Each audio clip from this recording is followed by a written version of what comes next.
Lula aparece como favorito às eleições presidenciais de 2022, pois é. Encomendada pela XP Investimentos, essa pesquisa mostra Lula numericamente à frente em todos os cenários. Num eventual segundo turno com Jair Bolsonaro, Lula tem 4 pontos de vantagem e venceria por 42% contra 38%. Essa pesquisa foi realizada entre os dias 30 e 31 de março. O retorno de Lula nesse cenário político aqui no país foi mencionado num editorial do jornal britânico The Guardian, publicado ontem à noite com o título "Bolsonaro é um perigo para o Brasil e para o mundo". O texto lembra a trajetória da radical extrema-direita de Jair Bolsonaro até chegar à presidência.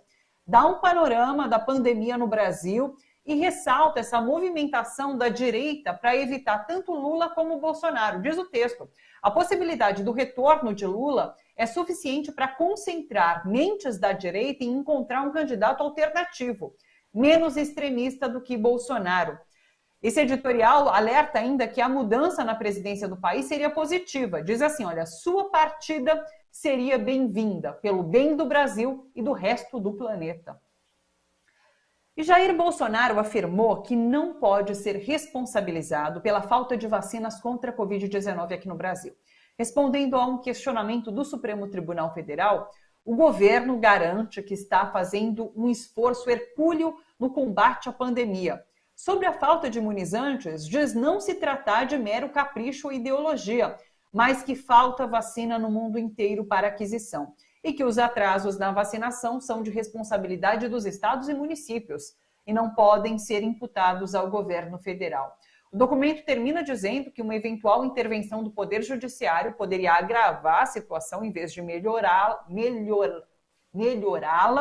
pois obrigaria o Poder Executivo a rever o seu planejamento e adotar medidas não previstas inicialmente. O ex-ministro da Saúde, atual deputado federal, Alexandre Padilha, disse hoje na sua conta do Twitter que, juntando todas as ofertas que Bolsonaro recusou de vacinas, o Brasil deixou de adquirir 700 milhões de doses. 700 milhões de doses. Pois é. Paulo Guedes diz que a pandemia vai se resolver em no máximo 3 ou 4 meses e que o local de trabalho é mais seguro para a saúde do trabalhador do que ficar em casa. Foi durante um encontro virtual promovido pela XP Investimentos. Vamos dar uma olhada num trecho. Eu acho o seguinte, estamos tentando realmente voltar. Acho que esse baque com o recrudescimento da pandemia, ele será menor, a queda será menor e muito mais curta do que a queda anterior. Exatamente porque nós estamos entrando com vacinação em massa. Com isso tudo, eu espero que em 3, 4 meses a gente tenha atingido aquele ponto crítico da imunização de rebanho e que a economia já esteja, o retorno seguro ao trabalho vai acontecendo, inclusive porque as empresas, com seus protocolos, se transformaram em melhores preservadores de saúde do que simplesmente ficar em casa. O Brasil ultrapassou ontem os 13 milhões de infectados e 333 mil mortes pela Covid-19.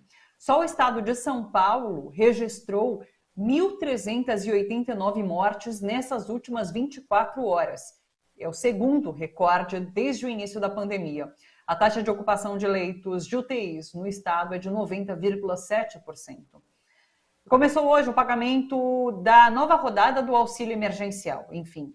O dinheiro será depositado na conta digital do beneficiado, mas o saque só poderá ser feito daqui a um mês.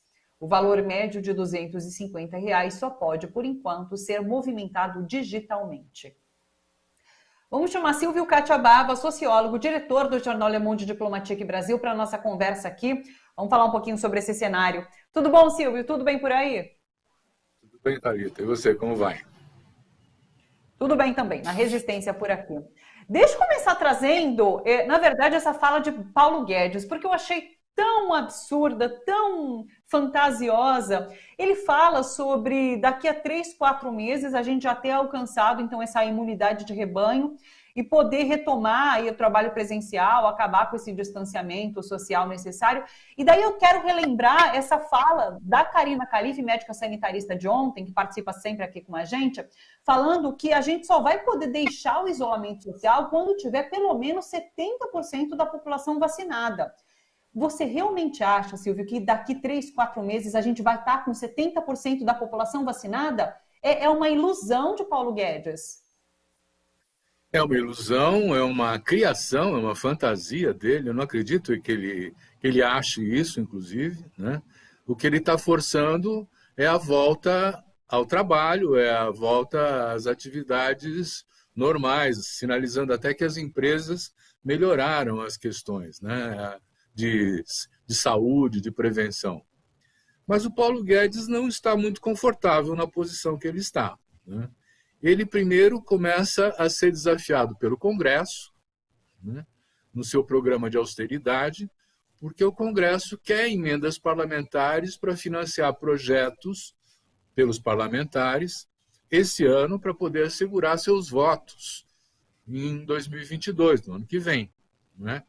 E é impressionante, porque inclusive o Márcio Bittar, que é o relator, ele é do MDB do Acre, ele cortou na saúde, cortou na educação para aumentar as verbas parlamentares, né?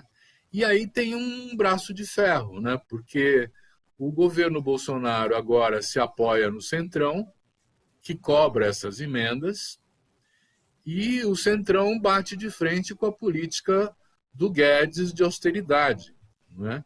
O Guedes não quer aprovar um orçamento que contenha o número de emendas que está previsto na negociação com o Congresso. Então, isso fica um jogo de demandas, mas a gente tem que ver também que o Guedes não está com essa bola toda. Do começo da gestão do Guedes até agora, saíram importantes assessores que estão esvaziando, vamos dizer assim, o prestígio e o poder político do Guedes. Por exemplo, saiu o secretário do Tesouro, Mansueto Almeida, o assessor especial, que é o Caio Megali, o secretário de desestatização, que é o Salim Matar, o secretário da desburocratização, que é o Paulo Weber, o presidente da Petrobras, o Roberto Castelo Branco, do Banco do Brasil, o André Brandão. Quer dizer, são peças importantes dentro de uma estratégia de impor a todo custo, vamos dizer assim, o programa de austeridade. Eu digo a todo custo porque sacrifica salário, sacrifica direitos, sacrifica saúde, sacrifica educação. E essa equipe ela é absolutamente autista em relação à situação que o Brasil está vivendo, né? Ele está sinalizando coisas que não vão acontecer, como, por exemplo, a pandemia controlada em 4 meses, né? Mas ele não quer aceitar, por exemplo, que o governo decrete, o que poderia decretar, um estado de calamidade pública, porque nós estamos, de fato, numa situação de calamidade pública, porque isso seria, vamos dizer assim, na palavra dele, um cheque em branco, né, para que haja gastos fora do controle orçamentário do teto dos gastos sociais, né? Então, é uma estratégia perversa. Ele está defendendo os interesses que ele veio defender. Eu quero lembrar que, junto com os 44 bilhões liberados para o auxílio emergência, que afinal só vai chegar em maio, desde dezembro, o pessoal está sem dinheiro, né? Quer dizer, esse auxílio emergência, né, ele veio junto com uma liberação de 200 bilhões de reais dos fundos setoriais para pagar o serviço da dívida pública, os juros para os banqueiros, né?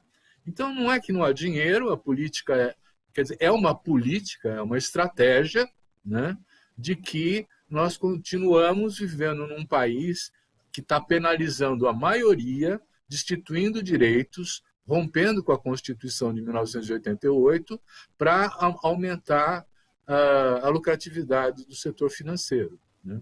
O Guedes está por um fio, ele não consegue fazer nem a política que ele se propõe, né, e nem ele muda uma política para poder enfrentar a situação recessiva que o Brasil está vivendo, né? Então, como ele não sabe fazer outra coisa senão privatizar, ele alega, por exemplo, que melhorou a economia porque ele conseguiu fazer uma privatização de 10 bilhões de reais. Mas isso, se você botar na conta do gasto cotidiano, quer dizer, esse dinheiro vai embora, você fica sem a instituição que foi privatizada, sem dinheiro e com um Estado cada vez mais fraco para enfrentar as próximas ondas de instabilidade, vamos chamar assim, né? Sim, Guedes vem fantasiando desde o início dessa pandemia. Eu lembro quando ele disse que a gente ia viver esse V, né? Então a economia ela ia ter uma recuperação em V. E a gente não viveu isso, imagina. A economia, se a gente for analisar o emprego, está numa situação super ruim e não há nenhum projeto para que essa situação melhore, enfim. Deixa eu comentar com você também essa questão do auxílio emergencial, antes da gente falar um pouquinho sobre esse cenário político e Lula presente, inclusive.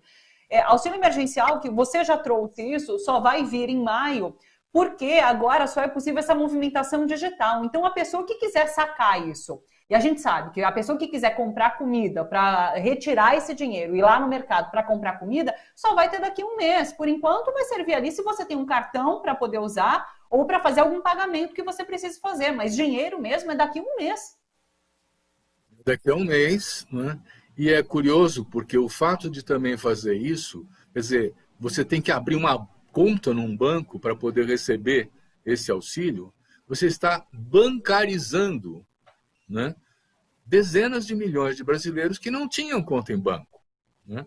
E o próximo passo dessa estratégia, que é uma estratégia do setor financeiro, é começar a oferecer microcrédito, por exemplo, né, para essas contas que estão no cadastro das pessoas mais pobres do Brasil, né?